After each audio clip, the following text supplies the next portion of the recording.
안녕하십니까? 저희 다니엘 세미나에 오신 여러분들을 다시 한번 진심으로 환영합니다. 여러분, 지난 시간에 우리가 다니엘 8장을 연구하였습니다. 오늘 이번 시간에는 우리가 9장을 연구할 차례죠. 성경에서 가장 긴 예언이 기록되어 있는 성경장이 바로 다니엘 9장입니다. 그 성경 예언, 성경에서 가장 긴 예언은 바로 2300주야, 다시 말해서 2301에 대한 예언입니다. 우리 성경 예언에서 1일은 1년으로 환산하기 때문에 2300년에 대한 긴 예언을 말하는 것이죠. 여러분, 다니엘 8장 14절에 2300주야 예언이 처음 등장합니다. 우리가 배운 것처럼 말이죠, 작은 뿔 세력인 교황권의 횡포에 대해서 예언한 후에 하늘에서 하나님과 한 거룩한 천사 사이에 나누어지는 대화를 소개하면서 2300주야 예언이 등장했습니다. 기억나십니까? 다니엘 8장 13절과 14절에 말씀했습니다. 내가 들은즉 거룩한 자가 말하더니 다른 거룩한 자가 그 말하는 자에게 묻되 이상에 나타난 바 매일 드리는 제사와 망하게 하는 죄악에 대한 일과 성소와 백성이 내어준 바 되며 짓밟힐 일이 어느 때까지 이룰꼬 하며 그가 내게 이르되 2300주야까지니 그때 성소가 정결하게 함을 입으리라 하였느니라 그랬습니다. 여러분, 이렇게 해서 시작된 2300주야가 바로 이 구정에 가서 설명이 되어지는 것을 우리가 아는 것입니다.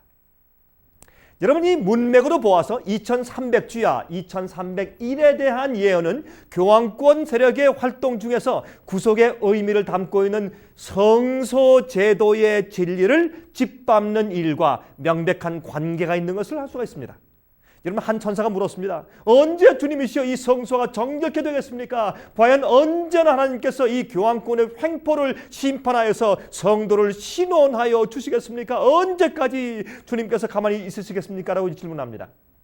여러분, 다니엘은 이미 이 교황권의 활동에 대해서 하나님께서 심판하시어서 성도들의 한을 풀어주실 것에 대해서 먼저 기록해 둔 사실을 볼 수가 있습니다. 그렇죠? 여러분, 그 말씀이 어디 있었습니까? 다니엘 7장에 있었죠. 보십시다. 다니엘 7장 21절과 21절에 말씀하기를 내가 본즉 이 뿔이 성도들과 더불어 싸워 이기었더니 옛적부터 항상 계신 자가 와서 지극히 높으신 자의 성도를 위하여 신원하셨고 때가 이름의 성도가 나라를 얻었더라 그랬습니다. 기억하시죠? 여러분, 이 성경 가운데서 신원하신다라는 뜻은요, 심판하여서 변호하여 주신다, 소원을 풀어주신다, 그 원한을 풀어주신다, 그런 뜻입니다. 그래서 7장에서 성도들을 위하여 변호하고 심판하여 주시겠다는 말씀이 8장에 와서는 더 자세하게 내용으로 기록되어 있고 그 심판해 주실 시간에 대해서 알려주신 것이 바로 2300주야 예언이라고 말입니다. 이해하시겠습니까? 그 시간이 바로 2301에 대한 예언이고 곧 성경 예언 기간에 대한 해석의 원칙에 의해서 2300년에 대한 예언이라 그 말입니다. 여러분, 이 예언의 초점은 성소가 정결하게 함을 입으리라는 언급에 있습니다. 성소가 정결해진다는 그 언급에 있죠. 여러분, 이제 성경을 좀 펴서 이제 보실 때가 되었습니다. 성소가 정결해진다는 의미가 과연 무엇입니까? 성소가 정결케 된다. 이 표현은 유대인들이 성소 제도에서 사용하고 있는 의미를 살펴보아야지만은 그 뜻을 이해할 수 있게 됩니다. 여러분, 성소가 정결케 된다는 의미는 대속죄일이 시작된다는 뜻입니다. 하나님께서 백성들의 모든 죄를 심판하시고 도말에 없애심으로써 성소에 있는 모든 죄들을 씻어 정결케 하시고 해결하신다는 뜻입니다. 죄진 사람을 용서한 다음에 다시는 그 사람의 죄를 짓지 않도록 완전히 죄를 도말해서 없애버리는 것을 의미합니다. 이 구원의 경험의 결말이죠. 1년 내내 고백한 죄악들이 양의 피에 내포되어서 양의 피를 가지고 성소에 들어가서 뿌렸죠. 그래서 고백한 모든 죄들이 양의 피에 포함되어서 성소 안에 뿌려져 왔습니다. 그래서 성소는 백성들의 죄들로 더럽혀져 온 것이죠. 죄가 계속 고백돼서 성소에 들어갔으니까, 하늘 성소에 계속 올려졌으니까 그 죄의 기록 때문에 깨끗한 하늘의 성소가 더럽혀져 버렸단 말입니다. 무엇 때문에? 우리가 고백한 죄 때문에. 그래서 하나님께서는 1년 끝에 이 대속죄일을 제정하셔서 모든 자들로 하여금 자기의 죄를 다시 살피고 정말로 자기가 죄들을 회개하고 버렸는지를 곰곰이 생각해 보라고 하셨습니다. 그러므로 그날에는요, 하나님께서 믿는 자들의 생애를 하나씩 검토하시어서 심판하시고 그들의 죄를 영원히 도말하여 버리심으로 인을 쳐주시는 날이었습니다. 그런데 그렇게 인을 치는 그 일은 그 사람이 정말 죄를 버리고 정말 용서받았는지 진짜로 회개했는지 보시고 그 죄를 완전히 지워서 없애버리는 것입니다. 그래서 하늘에 올라서 기록된 죄가 완전히 깨끗하게 지워지기 때문에, 왜 지워집니까? 그 조건이 땅에 있는 그 죄인이 진실로 회개하고 죄를 버렸기 때문에, 그것이 대속죄예요. 그래서 그 기록을 다 지워서 하늘 성소가 정결케 되는 것입니다. 그것이 대속죄였습니다. 그러므로 이 대속죄일은 그러므로 심판날로 여겨져 왔습니다. 유대인들은 대속죄일은 다 심판날로 여겼습니다. 그날은 인침받는 날로 여겼습니다. 여러분, 그것은 신자들의 죄의 고백이 하늘 성소에 기록되어 있다가 하나님께서 대속죄일 날 그 죄들을 말끔히 씻어 도말해 버리실 것을 상징해 주는 의식이었어요. 그런데 하나님께서 그 죄들을 없애시기 전에 믿는 자들의 생애를 살펴보시는 심판이 먼저 선제해야 하는 것입니다. 그렇지 않습니까? 그 마음을 살펴서 먼저 심판을 해야, 그래야 그 죄를 지우지 않겠습니까, 영원히? 아니면 그 죄가 또 기록될 것이니까. 그래서 대속죄일이 심판날이 되는 것입니다. 그때 성소가 모든 죄들로부터 드디어 정결케 되는 것이지요. 이것이 곧 성소 정결에 대한 성경의 표현입니다. 이해하시겠습니까? 그래서 다니엘 8장 14절은 이렇게 선포하고 있습니다. 2300주야, 즉 2300년까지니 그때 성소가 정결해질 것이라 말입니다. 다시 말하자면 그때 가서 교황권의 배도의 역사를 심판해 줄 것이고, 그 세력에 억울하게 당한 성도들은 물론 그 이외의 모든 믿는 자들을 변호하시어서 모든 죄들을 도말하여 주시겠다는 선포입니다. 그래서 성도들에게 이제 그 고난이 돌아간다고 말입니다. 이 지구상의 고난이. 여러분, 레위기서 16장을 보시면 대속죄일의 성소 정결 사업에 대하여 다음과 같이 설명해 주고 있습니다. 레위기 16장 16절에 말씀하기를 곧 이스라엘 자손의 부정과 그 범한 모든 죄를 인하여 지성소를 위하여 속죄하고 또 그들의 부정한 중에 있는 회막을 위하여 그같이 할 것이요 그랬습니다. 흥미있는 일은요, 대속죄일 날에 백성들 자체보다는 백성들의 죄 때문에 더럽혀진 성소를 정결케 한다고 성경은 말씀하고 있는 사실입니다. 흥미있죠? 백성들도 정결케 되지만 그들의 죄 때문에 더럽혀진 그 성소 안에 자체가 정결케 된다고 말씀되어 있는 것입니다. 왜냐하면 성소 자체가 고백된 죄의 기록들 때문에 더럽혀져 있기 때문에 그러한 것입니다, 여러분. 그것이 바로 성소 정결이 되는 그 예언의 이야기입니다. 그러므로 그러한 죄들을 심판하여 영원히 도말하여 버림으로 성소를 죄의 모든 기록으로부터 말끔히 씻어 버리는 정결 사업이 필요하게 된 것입니다. 이해하시겠습니까? 그래서 레위기 16장 29절 30절은요 다음과 같이 말씀하고 있습니다. 너희는 영원히 이 규례를 지킬지니라. 7월 곧 그달 10일에 너희는 스스로 괴롭게 하고 아무 일도 하지 말되 본토인이든지 너희 중에 우고하는 객이든지 그리하라. 이 날에 너희를 위하여 속죄하여 너희로 정결케 하리니 너희 모든 죄에서 너희가 여호와 앞에 정결하리라 라고 대속죄일에 대해서 이미 레위기에 설명해 두셨습니다. 그러므로 2300년 후에 하나님께서 하늘 성소에서 드디어 심판을 시작하시어 성소와 성도들을 정결케 하시는 일을 시작하실 것이라는 것이 바로 이 2300주야 예언입니다. 아시겠습니까? 자, 그런데 이제 문제는 그러면 언제부터 어느 시점에서부터 이 2300주야 예언이 시작되는가 하는 것입니다. 그 시점만 알면 언제부터 심판이 하늘 성소에서 시작되는 것인지 그것을 우리가 이해할 수 있지 않겠습니까? 다니엘 9장은요 그 힌트로 예루살렘을 중건하라는 명령이 날 때부터 시작하여서 2300년이 지난 후부터라고 말씀하고 있는 것입니다. 다시 말해서 예루살렘 유대인들이 지금 포로로 잡혀갔지 않습니까? 예루살렘 성이 다 멸망한 다음에 그들이 바벨론에 포로 잡혀갔습니다. 포로 잡혀가서 살 때 이제 다니엘에게 이 예언을 주시면서 하신 말씀이 너희가 돌아가서 이 예루살렘 성을 다시 중건하라는, 다시 재건축하라는 명령이 나는 그 시간부터 2300년이 지날 것이라고, 그 다음부터 하늘 성소에서 참 심판이 시작된다고 그렇게 말씀하신 것입니다. 흥미있지 않습니까? 여러분, 자 그러면 우리 다니엘 9장을 먼저 읽어보십시다. 자 이제 이렇게 이해했으니까 다니엘 9장을 읽으면서 하나씩 제가 설명을 좀 나가도록 하겠습니다. 여러분, 다니엘 9장을 펴겠습니다. 다니엘 9장을 펴서 제가 1절부터 읽겠습니다. 다니엘 9장의 거의 다는 다니엘의 기도입니다. 여러분, 그가 예레미야서를 연구하다가 이 유대 나라가 그들이 회복해서 돌아가야 할 70년의 예언이 거의 끝났는데도 아직 돌아가지 못하는 것을 보고 그가 한탄하며 그들의 죄를 주 앞에 고백하면서 기도하는 것입니다. 그가 지금 기도하고 있는 것입니다. 기도하는 장면이 거의 다입니다. 한번 읽어보십시다. 9장 1절부터입니다. 다니엘서 메대 족속 아하수에로의 아들 다리오가 갈대아 나라 왕으로 세움을 입던 원년 곧 그 통치 원년에 나 다니엘이 서책으로 말미암아 여호와의 말씀이 선지자 예레미야에게 임하여 고하신 그 년수를 깨달았노니 곧 예루살렘의 황무함이 70년에 마치리라 하신 것이니라. 다시 말해서 여러분, 그는 바벨론 왕 때에도 국무총리였는데 그 나라가 정권이 바뀌고 메데 페르시아 왕권이 들어섰는데 그 나라가 바벨론이 멸망하고 페르시 나라가 되었는데도 여전히 그는 거기서 정교시라고 있습니다. 왜? 그의 진실함을 그들이 알기 때문에 바꾸지 않은 것입니다. 놀라운 일이죠.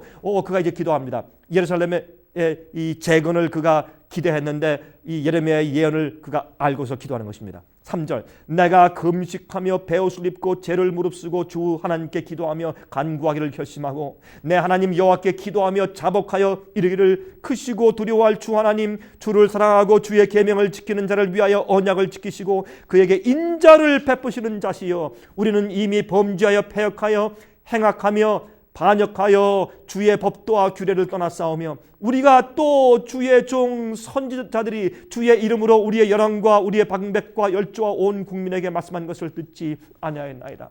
여기에 다니엘은 저들이 그랬습니다, 이 백성들이 그렇게 범죄했습니다가 아니고 자기를 포함해서 우리가 범죄했습니다라고 겸손하게 기도하는 것입니다. 이 금식하고 겸손하게 기도할 때 하나님께서 그에게 2300주의 예언을 그에게 깨닫게 해주신 것입니다. 8장에 가서 이 예언을 그가 이해하지 못하고 기절했습니다. 2300주의 예언을 받았지만은 8장에 그가 이해하지 못하고 기절했습니다.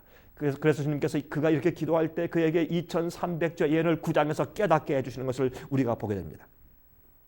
자, 7절 보십시다. 주여, 공의는 주께로 돌아가고 수역은 우리 얼굴로 돌아옴이 오늘날과 같아서 유다 사람들과 예루살렘 거민들과 이스라엘이 가까운 데 있는 자나 먼 데 있는 자가 다 주께서 쫓아 보내신 각국에서 수역을 입었사오니 이는 그들이 주께 죄를 범하였음이니이다. 여러분이 시여, 우리가 이 땅에서 어려움 당하고 시련 받는 것은 우리 죄 때문입니다. 주님께서 사람을 시험하지 않는 것입니다. 마귀가 시험하는 것입니다. 그는 그것을 이제 이해합니다. 주여, 수역이 우리에게 돌아오고 우리의 열왕과 우리의 방백과 열조에게 돌아온 것은 우리가 주께 범죄하였음이니이다. 마는 주 우리 하나님께서는 긍휼과 사유하심이 있사오니 이는 우리가 주께 패역하였음이오며 우리 하나님 여호와의 목소리를 청종치 아니하며 여호와께서 그 종 선지자들에게 부탁하여 우리 앞에 세우신 율법을 행치 아니하였음이니이다. 온 이스라엘이 주의 율법을 범하고 치우쳐 가서 주의 목소리를 청종치 아니하였으므로 이 저주가 우리에게 내렸으되 곧 하나님의 종 모세 율법 가운데 기록된 맹세대로 되었사오니 이는 우리가 주께 범죄하였음이니라. 우리가 죄를 지으면 우리가 재앙을 만나고 우리가 주의 말씀을 순종하면 우리가 복을 받을 것이라는 말씀을 신명기에서 읽는 것입니다. 12절, 주께서 큰 재앙을 우리에게 내리사 우리와 및 우리를 재판하던 재판관을 쳐서 하신 말씀을 이루셨사오니 온 천하에 예루살렘에 임한 것 같은 것이 없나이다. 모세의 율법에 기록된 대로 이 모든 재앙이 이미 우리에게 임하였사오나 우리는 우리의 죄악을 떠나고 주의 진리를 깨닫도록 우리 하나님 여호와의 은총을 간구치 아니하였나이다. 이러므로 여호와께서 이 재앙을 간직하여 두셨다가 우리에게 임하게 하셨사오니 우리 하나님 여호와는 행하시는 모든 일이 공의로우시나 우리가 그 목소리를 청종치 아니하였음이니이다. 강한 손으로 주의 백성을 애굽 땅에서 인도하여 내시고 오늘과 같이 명성을 얻으신 우리 주 하나님이여, 우리가 범죄하였고 악을 행하였나이다. 주여, 내가 구하옵나니 주는 주의 공의를 쫓으사 주의 분노를 주의 성 예루살렘 주의 거룩한 산에서 떠나게 하옵소서. 이는 우리의 죄와 우리의 열조의 죄악을 인하여 예루살렘과 주의 백성이 사면에 있는 자에게 수욕을 받음이니이다. 그러하온즉 우리 하나님이여 지금 주의 종의 기도와 간구를 들으시고 주를 위하여 주의 얼굴 빛을 주의 황폐한 성소에 비추시옵소서. 나의 하나님이여 귀를 기울여 들으시며 눈을 떠서 우리의 황폐된 상황과 주의 이름으로 일컫는 성을 보옵소서. 우리가 주의 앞에 간구하옵는 것은 우리의 의를 의지하여 하는 것이 아니요 주의 큰 긍휼을 의지하여 함이오니. 주여 들으소서. 주여 용서하옵소서. 주여 들으시고 행하소서. 지체치 마옵소서. 나의 하나님이여 주 자신을 위하여 하시옵소서. 이는 주의 성과 주의 백성이 주의 이름으로 일컫는 바 됨이니이다 그랬습니다. 얼마나 간절한 기도입니까? 얼마나 눈물겨운 기도입니까? 오 주님이시여 우리 죄를 용서해 달라고 주의 의를 기억하시옵소서. 왜 우리에게 의가 없습니까? 라고 그는 기도합니다. 20절 이와 같이 내가 이같이 말하여 기도하며 내 죄와 및 내 백성 이스라엘의 죄를 자복하고 내 하나님 거룩한 산을 위하여 내 하나님 여호와 앞에 간구할 때 곧 내가 말하여 기도할 때 이전 이상 중에 본 그 사람 가브리엘이 빨리 날아서 저녁 제사를 드릴 때 즈음에 내게 이르더니 내게 가르치며 내게 말하여 가로되 나 다니엘아 내가 이제 내게 지혜와 총명을 주려고 나왔나니 곧 내가 기도를 시작할 즈음에 명령이 내렸으므로 이제 내게 구하러 왔느니라. 너는 크게 은총을 입은 자라. 그런즉 너는 이 일을 생각하고 그 이상을 깨달을지니라 그랬습니다. 여러분이시여 여기에 지금 그가 기도할 때 이스라엘 유대인들에게 다시 새로운 은혜 기간을 490년 70주야 동안 줄 것을 지금 예언해 주는 것입니다. 말씀해 주시는 것입니다. 그것이 2300주야의 시작 기간이죠. 내 백성과 내 거룩한 성을 위하여 71회로 기한을 정하였나니 허물이 마치며 죄가 끝나며 죄악이 영속되며 영원한 의가 드러나며 이상과 예언이 응하며 또 지극히 거룩한 자가 기름 부음을 받으리라. 여기에 이제 유대인들을 위해서 예루살렘 성을 위해서 70주일 동안 77, 49, 490일이죠. 그것은 490년 아니에요? 490년 동안 은혜의 시간을 줄 것이라고 말씀하시는 것이죠. 그러므로 너는 깨달아 알지니라. 예루살렘 성을 중건하라는 영이 날 때부터 그게 시작점이에요. 기름 부음을 받은 자 곧 왕이 일어나기까지 7일에와 62일에가 지날 것이요. 7일에와 62일에 더하면 9주일 후란 말이죠.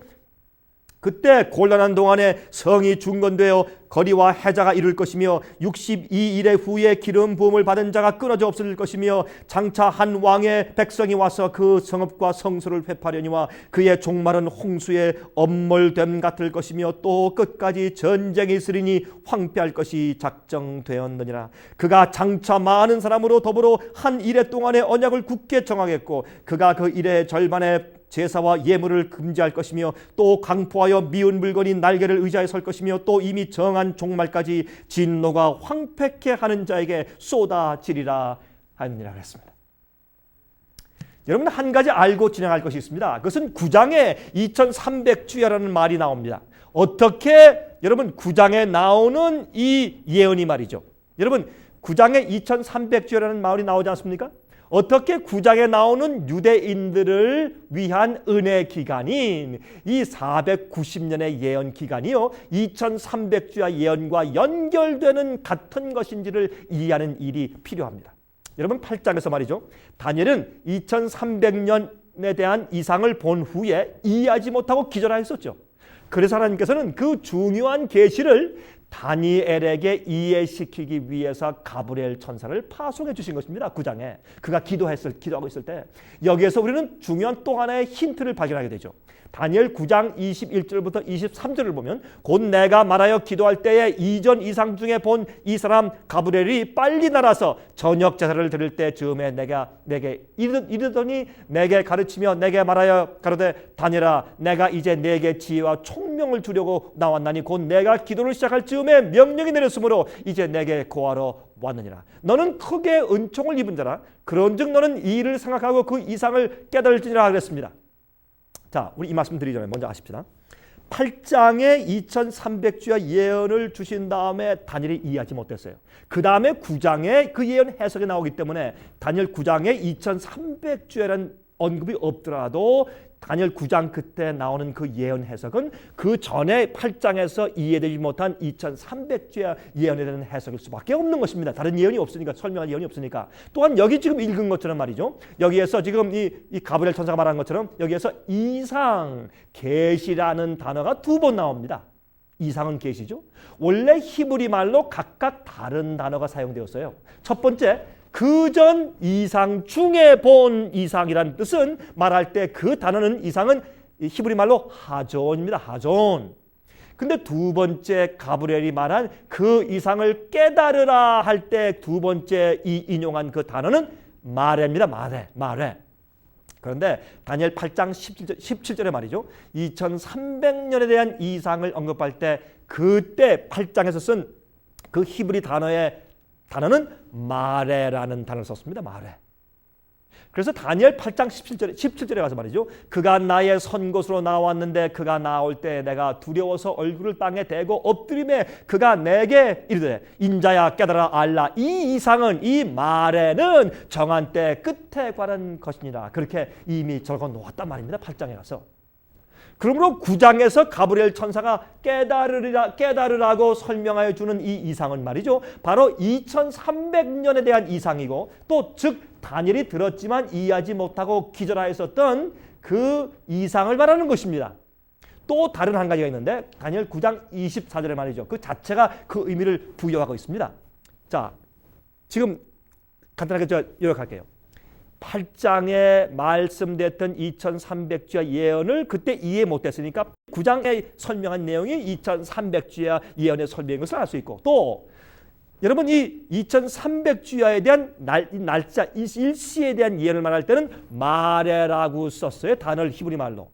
그냥 보통 일반적인 예언을 쓸 땐 하존 그랬는데 이 가브리엘 천사가 와서 다니엘아 말해 이 이상을 좀 이해해라. 그러므로 그가 설명하는 것은 2300주야 예언을 설명하고 있는 것이라고 말입니다. 그래서 바로 이 490년에 대한 이 예루살렘 중건하는 명령 날 때부터 490년 동안 유대인들에 대한 은혜 기간에 대한 이 예언 설명은 2300주야 예언의 초기 이 같은 기간에 있는 그 사건인 것을 알 수 있다고 말입니다. 또 우리가 알 것은 말이죠. 여기 9장 24절에 다니엘 9장 24절에 내 백성과 내 거룩한 성을 위하여 70일에로 기한을 정하였나니 그랬어요. 여기에서 기한을 정하였다는 말은 무슨 뜻입니까? 그것은 영어 성경에서도 말하였듯이 cut off, 어디서부터 잘라내었다 그런 뜻이에요. 그러면 이 490년을 어느 큰 부분에서부터 다 잘라내었느냐 말입니다. 자, 그러면 이 70일에 즉 70주일 즉 490년은요 유대인들을 위해서 주어진 은혜의 기간인 490년에 대한 예언을 어디서부터 잘라내었느냐 말입니다. 물론 그것은 2300년의 긴 기간에서부터 잘라낸 첫 번째 기간인 것을 알 수가 있습니다. 그러므로 하나님께서 이 대속죄일 곧 심판하셔서 성도들을 신원하여 주시는 이 일을 예루살렘 성을 다시 지으라는 중건령이 내릴 때부터 시작해서 계산하여서 2300년에 이르는 때에 시작하실 것이라는 뜻입니다. 여러분 참 우리가 이 길고 아주 큰 그런 내용을 다루기 때문에 제가 좀 빨리 갈 수 없지만 여러분 어떤 분들은 이해 못하신 분들이 있을지 모릅니다. 다시 이 테이블 다시 돌려서 보시면서 이해하시기 바랍니다. 그때 이렇게 할 때 하늘 성소가 드디어 정결해진다는 뜻입니다. 왜? 이 모든 기록책을 다 살피면서 심판해서 지워버리기 때문에 더 이상 이 하늘의 기록책에 죄가 더 이상 기록되어 있지 않기 때문에 하늘 성소가 정결케 된단 말입니다. 다시 말해서 하늘에서 온 세상을 향한 대속죄의 일이 시작된다는 뜻입니다.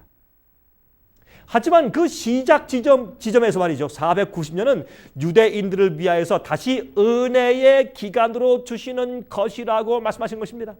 그들은 자기들의 죄악들 때문에 현재 바벨론의 포로가 되어서 나라와 성소를 잃고 외국 땅에 거하고 있는 실적이기 때문입니다.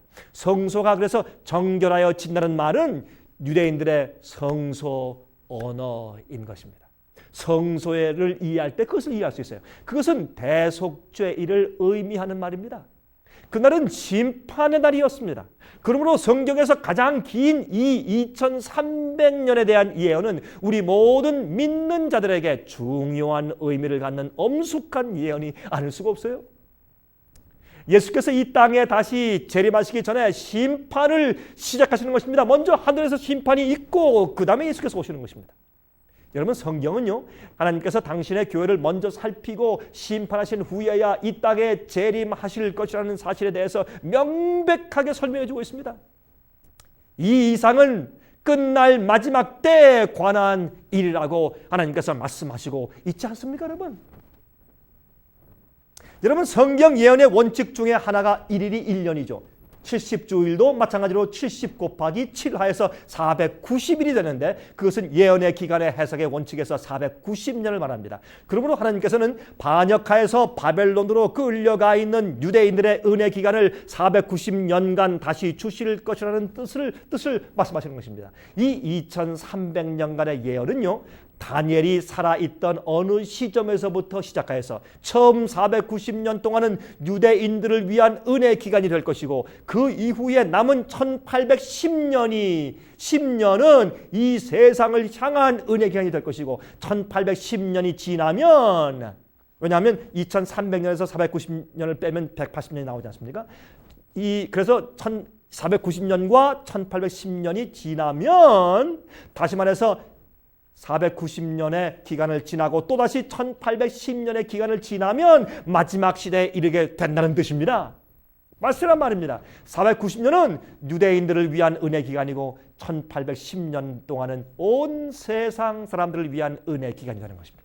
여러분, 이 예언에서 말이죠, 하나님께서는 처음으로 예수께서 어느 해에 정확하게 이 세상에서 메시아의 일을 시작하실 것이라는 기간을 알려주셨고 언제 예수께서 메시아의 일을 시작하실 것이라는 것을 알려주었고 또한 유대인들이 결국에는 어느 해에 정확하게 예수님을 십자가에 못 박아 죽일 것이라는 그 정확한 연도를 예언해 주었고 또한 어느 해에 그들이 버림받게 되고 더 이상 유대 나라가 더 이상 택한 민족이 아니고 복음이 이방인들에게 전파되기 시작할 것이라는 그 정확한 그 연대한 예언들이 바로 2300년의 예언 기간 가운데 다 들어가 있는 것입니다. 여러분, 얼마나 흥미있는 예언입니까? 그렇죠? 자, 그러면 이 2300년의 예언은 언제부터 시작되는 것일까요? 그것은 이 예언의 첫 부분인 490년의 예언 기간의 시작점에서 같이 시작되는 것이죠. 그렇죠? 490년은 말이죠, 2300년에서 첫 부분이기 때문입니다. 그러면 이 예언은 과연 언제 시작되는 것일까요? 우리 그것을 좀 살펴보도록 하겠습니다. 다니엘 9장 25절은 계속해서 말씀하고 있습니다. 그러므로 너는 깨달아 알지니라 예루살렘을 중건하라는 영이 날 때부터 기름 부음을 받은 자 곧 왕이 일어나기까지 7이레와 62이레가 지날 것이요 그때 곤란한 동안에 성이 중건되어 거리와 해자가 이룰 것이며 그랬습니다. 여기서 기름 부음을 받은 자가 누굽니까? 여러분, 기름 부음을 받은 자란 뜻은요, 그리스도란 뜻입니다. 메시아도 기름 부음을 받은 자라는 뜻으로서 히브리 말이고, 메시아는 히브리 말이고 그리스도도 기름 부음을 받은 자라는 뜻으로서 헬라 말인 것입니다. 그릭 말입니다. 그러므로 기름 부음을 받은 자 왕이란 곧 예수 그리스도의 나타나심을 말하는 것이죠.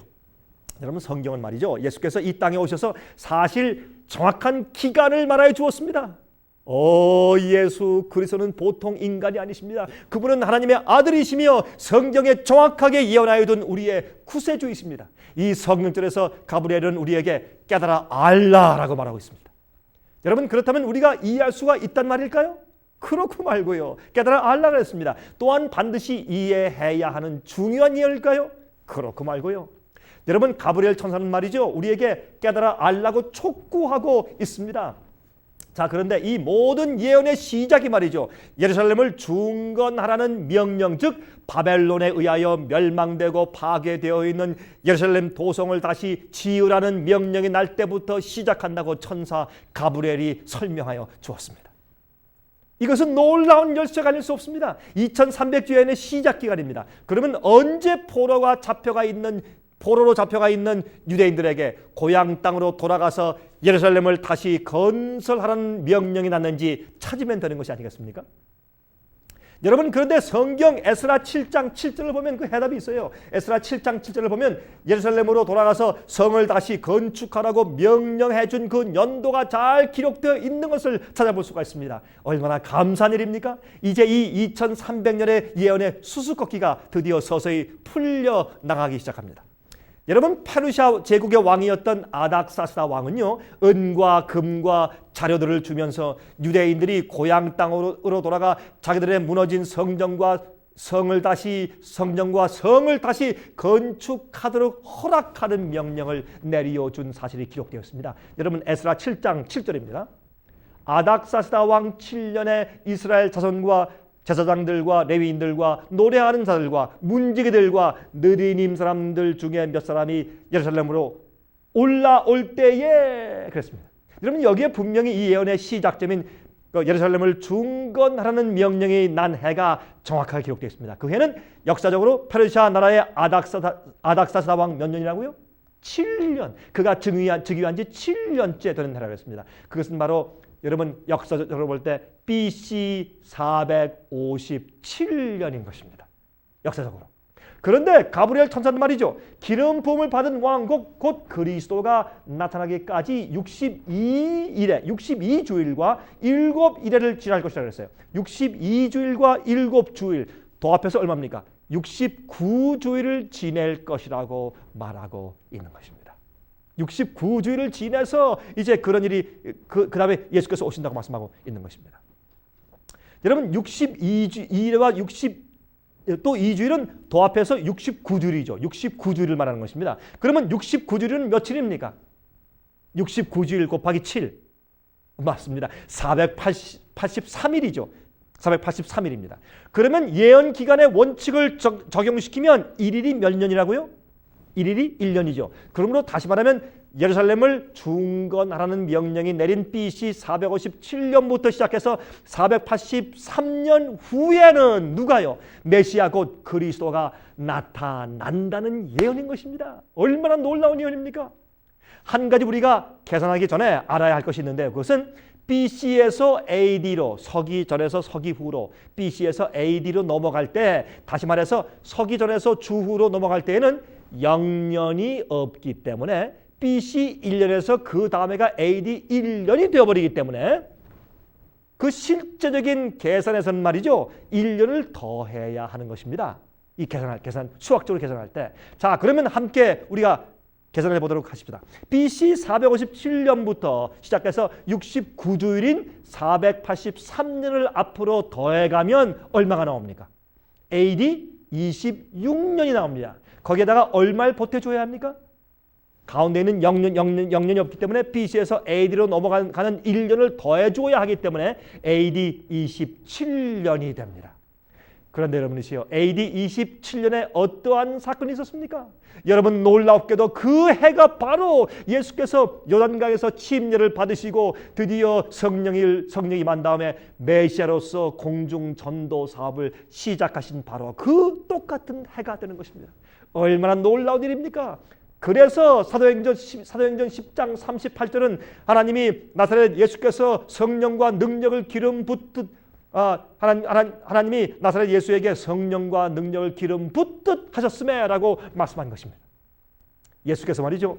요단강에서 침례를 받고 올라오실 때 성령이 비둘기같이 임한 사실을 우리는 잘 알고 있습니다. 누가복음 3장 1절은 침례 요한이 회개 침례를 전파한 해가 타이베리어스 시자죠. 시자 제15년이라고 말씀하고 있는데 타이베리어 디베리오 가이사 15년은 바로 역사적으로 AD 27년이었습니다. 그 해 예수께서 요한에게 침례를 받으시고 드디어 메시아로서 복음 사업을 시작하신 것입니다. 얼마나 놀랐습니까? 이 예언을 공부하는 사람들은 누구나가 다 성경을 하나님의 말씀으로 받아들이게 되고 예수님을 하나님으로 구세주로 영접하지 않을 수가 없는 것입니다. 왜냐하면 하나님의 지혜와 미래를 예언하시는 초자연적인 능력이 아니면 이렇게 정확하게 미래를 예언해 줄 수가 없는 것이기 때문에 그렇습니다. 여러분 또한 아울러서요. 이 2300년의 예언은 예수께서 어느 해에 정확하게 십자가에 돌아가실 것인가를 예언해 주고 있습니다. 참 놀라지 않습니까? 예수께서 침례 받으실 해뿐만이 아니고 다니엘 9장으로 가서 보십시다. 예수께서 십자가 돌아가시는 해도 예언되어 있어요. 이 2300주 예언 가운데. 그래서 이 예언은 놀라운 것입니다. 다니엘 9장 26절 27절입니다. 62일의 후에 기름 부음을 받은 자가 끊어져 없어질 것이며 그 다음에 27절에 말씀하기를 그가 장차 많은 사람으로 더불어 한 일해 동안의 언약을 굳게 정하겠고 그가 그 일의 절반의 제사와 예물을 금지할 것이며 라고 말씀을 했습니다. 여러분 쉽게 설명하자면 예루살렘을 중건하라는 명령이 날 때부터 시작하여서 7주일과 62주일 다시 말해서 69주일 즉 480년이 지나서 그리스도가 일어날 것이요. 메시아가 이제 그 사업을 시작하실 것이요. 그 7주일 이후에 그리고 62주일이 지난 다음에 그 다음 한 일해 동안에 곧 유대인들을 위한 은혜 70주일 기간 즉 490년 기간의 마지막 주일 동안에 메시아가 끊어져 없어진다는 뜻입니다. 다시 말해서 AD 27년까지 69주일이 지났죠. 그렇죠? 483년이 지났습니다. 그 다음에 이제 마지막 한 주 남았습니다. 일주일, 7년 남았어요. 7년만 있으면 이제 유대인들을 위한 은혜 시간이 끝납니다. 그 마지막 7년, 일주일, 한 주일, 마지막 7년 그 중간에 메시아가 끊어져 죽고 십자가에 못 박혀 죽는단 말입니다. 참 놀라운 얘기죠. 이 예언이 이렇게 정확하게 기록되어 있습니다. 자, 좀 보십시오. 그게 무슨 뜻인가 한번 살펴보도록 하십니다. 7주일과 62주일 합해서 483년이 지나간 후에 그 나머지 한 주, 즉 예언적 기간인 그 마지막 7년의 절반, 그 중간에 그러죠. 마지막 한 주의 중간에 그래서 이거 예언 가운데서 곧 그 중간에 그리스도가 돌아가실 것이라는 예언입니다. 여러분 27절은요. 그리스도가 70주일 예언 곧 490년 예언 기간의 마지막 한 일에 곧 7년 동안 사람들과 더불어 언약을 굳게 정하겠다 그랬어요. 그렇죠? 마태복음 26장 27절과 28절은 이렇게 말씀하고 있습니다. 또 잔을 가지사 살해하시고 저에게 주시며 말씀하시되 너희가 다 이것을 마시라. 이것은 죄사함을 얻게 하려고 많은 사람을 위하여 흘리는 나의 피 곧 언약의 피니라 그랬습니다. 그러므로 예수께서는 당신의 피로 인류와 언약을 굳게 정하셨습니다. 또한 그가 그 마지막 한 주일 즉 7년의 절반에 다시 말해서 7년의 중간인 3년 반 만에 예수께서 침례 받으시고 메시아를 시작하신 지 3년 반 만에 다시 말해서 AD 27년에 침례 받으시고 복음 사업을 시작하신 지 3년 반 후에 제사와 예물을 금지하시겠다고 말씀하는 것입니다. 제사와 예물은 성전으로 희생 제물을 가지고 이제 오는 일들을 금지하겠다는 말이죠. 성수 제도에 더 이상 양을 가지고 와서 죽일 필요가 없습니다. 왜? 참 양이신 예수님 자신이 바로 우리들의 죄를 위한 참된 희생양이 되셨습니다. 참 양이 돌아가시니까 더 이상 성소의 제사가 필요 없어요. 성소 제도의 모든 제사들은 바로 예수 그리스도의 대속의 죽음을 상징한 것들이었습니다. 그러므로 그 상징의 실체가 오신 다음에는요. 더 이상 양을 잡아서 제사 드리는 일이 더 이상 필요 없는 것입니다. 그러므로 예수께서 십자가에서 숨지실 때에 예루살렘 성전의 휘장이 위에서부터 아래까지 찢어진 사실이 위에서부터 아래까지 찢어진 사실이 그건 하나님께서 찢으신 것이죠. 그건 두꺼워서 사람이 밑에서 찢을 수가 없어요. 하나님이 찢었습니다. 위에서 아래로. 왜? 더 이상 필요 없으니까. 그 사실이 성경 복음서들에 지금까지 기록되어 있지 않습니까? 성경에. 여러분 예수께서는 AD 27년 가을에 침례를 받으셨습니다. 그러므로 그 시간으로부터 3년 반을 계산해 보십시오. AD 31년 봄이 됩니다. 예수께서는 그래서 예언된 대로 정확하게 AD 31년 봄에 6월절 날에 십자가에 못 박혀 돌아가셨습니다. 얼마나 정확합니까? 이 얼마나 놀라운 예언입니까? 여러분 이래도 성경을 믿지 않으시겠습니까? 고린도전서 5장 7절 하단을 보면 다음과 같은 말씀이 기록되어 있습니다. 우리의 6월절 양 곧 그리스도께서 희생이 되셨느니라. 여러분들이시요. AD 31년 봄 6월절에 예수께서는 여러분과 저의 죄를 위하여서 십자가에서 피를 흘려 돌아가셨습니다. 이 얼마나 놀라운 예언이며 얼마나 큰 사랑입니까? 이 예언은 예수께서 십자가에서 돌아가신 이후에도 나머지 3년 반 동안 그래도 주님을 십자가에 못 박은 백성들에게 계속 아직까지 은혜의 기간을 주셨다는 사실을 예언하고 있습니다. 하나님의 자비가 아니고 무엇입니까, 여러분? 예수께서 돌아가신 지 3년 반 후인 AD 34년에 어떠한 일이 생겼습니까? 유대인들은 그 지도자들과 백성들이 함께 스데반을 돌로 쳐 죽이고 공식적으로 그리스도교를 거절하고 핍박하여 내쫓았습니다. 그래서 교회는 흩어져 나가서 이방의 복음을 전파하기 시작한 것이지요. 예수님께서는 이미 마태복음 21장 43절에 말씀하기를 그러므로 너희에게 이르노니 하나님의 나라를 너희는 빼앗기고 그 나라의 열매 맺는 백성이 받으리라 라고 말씀해 두셨지 않습니까? 사도행전 13장 46절은 말씀하기를 바울과 바나바가 담대히 말하여 가로되 하나님의 말씀을 마땅히 먼저 너에게 전할 것이로되 너희가 버리고 영생 얻음에 합당치 않은 자로 자처하기로 우리가 이방인에게로 향하노라 라고 말씀되어 있습니다.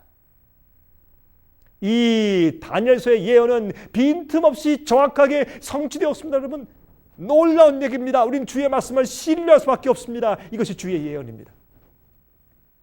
예수께서 AD 27년에 메시아의 일을 시작하실 것이라는 예언이 정확하게 성취되었습니다. 또한 주님께서 AD 31년 봄에 돌아가심으로 제사와 예물을 금하실 것이라는 예언도 정확하게 성취되었습니다.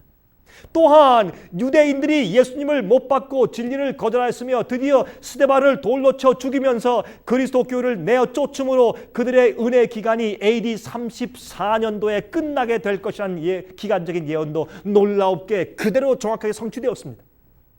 이렇게 해서 2300년간의 기간적인 예언의 상반부는 예수님의 초림에 그 초점을 맞추어서 예언되었고 또 성취되었습니다. 그렇다면 2300주야까지니 그때 성소가 정결함을 입으리라는 하나님의 심판의 시간에 대한 예언은 어떻게 이해해야 될까요?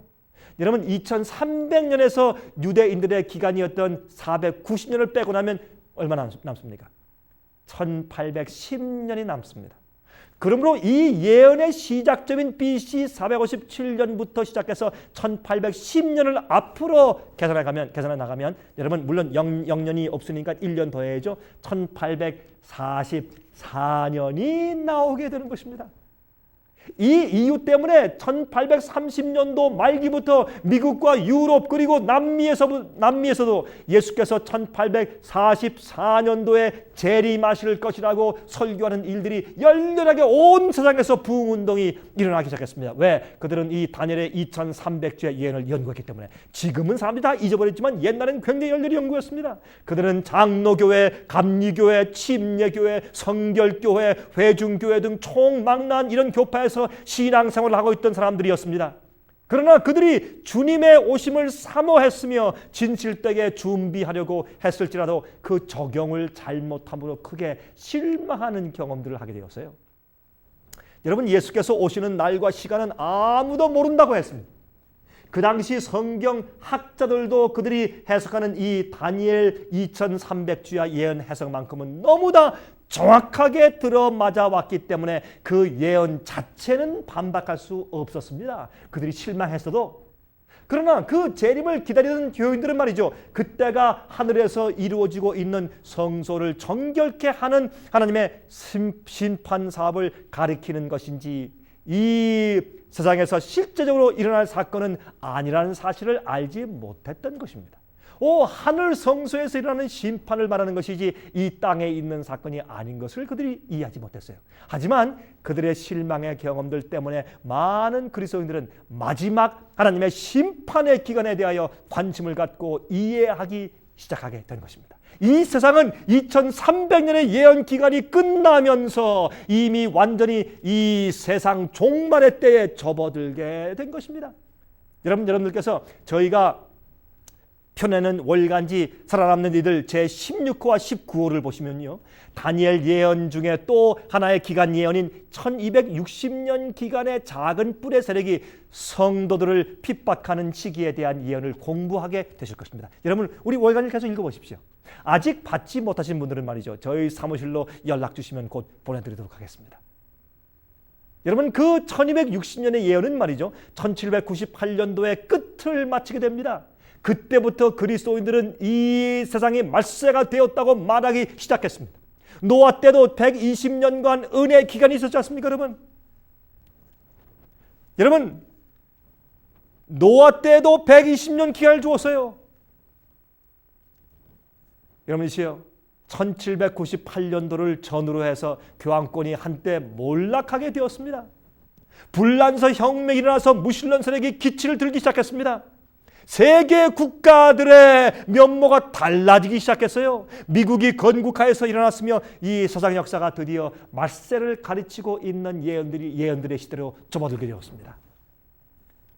여러분, 2300년의 예언은 더 나가서 이 세상이 말세가 되는데 그 말세 때에 드디어 하나님의 심판이 하늘 성소에서 시작되고 있으며, 그 경고를 바라는데 이 심각한 마지막 시대에 돌입한 사실을, 이 심판의 때에 살고 있는 것을 2300주의 예언이 말씀해 주고 있는 것입니다.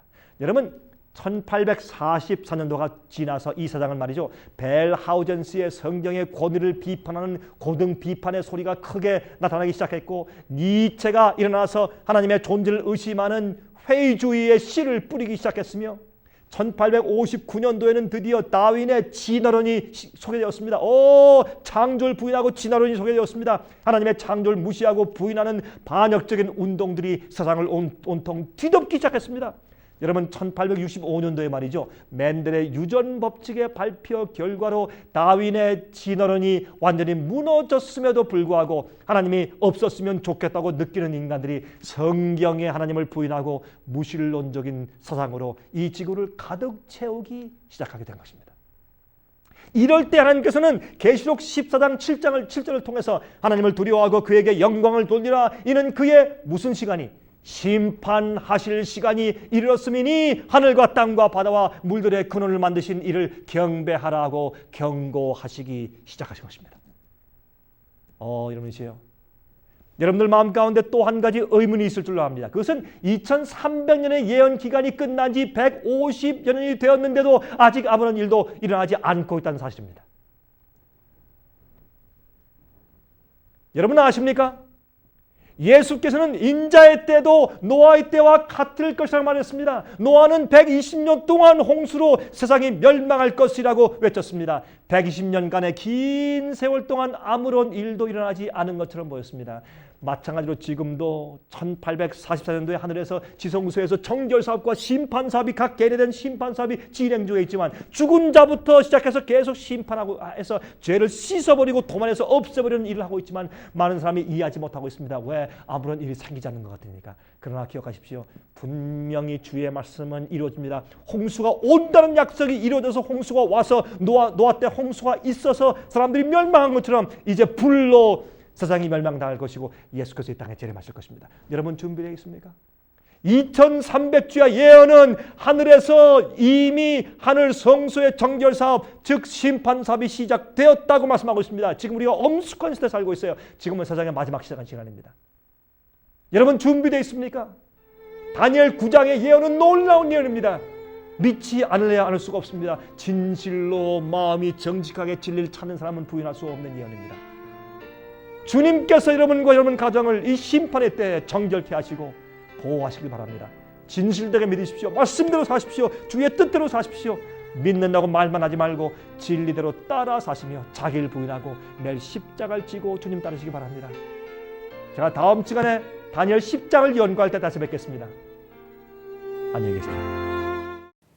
은혜 많이 받으셨습니까? 생애에 비친 각종 미디어, 즉 출판물, 텔레비전, DVD, CD, 그리고 웹사이트를 통하여 복음을 전하는 미디어 선교 기관입니다. 생애의 빛 선교 사업에 대해서 좀 더 자세하게 알기 원하시는 분들은 웹사이트 www.sostv.net를 방문하시기 바랍니다. 생애빛 웹사이트에는 지금까지 나온 모든 월간지와 DVD, 텔레비전 방송물들을 누구나 무료로 보실 수 있도록 준비되어 있습니다. 지금까지 소개해드린 생애빛 선교 교재 중에서 원하시는 책자나 DVD가 있으시면 무료 전화 1-877-704-1004번, 1-877-704-1004번으로 신청하여 주시기 바랍니다.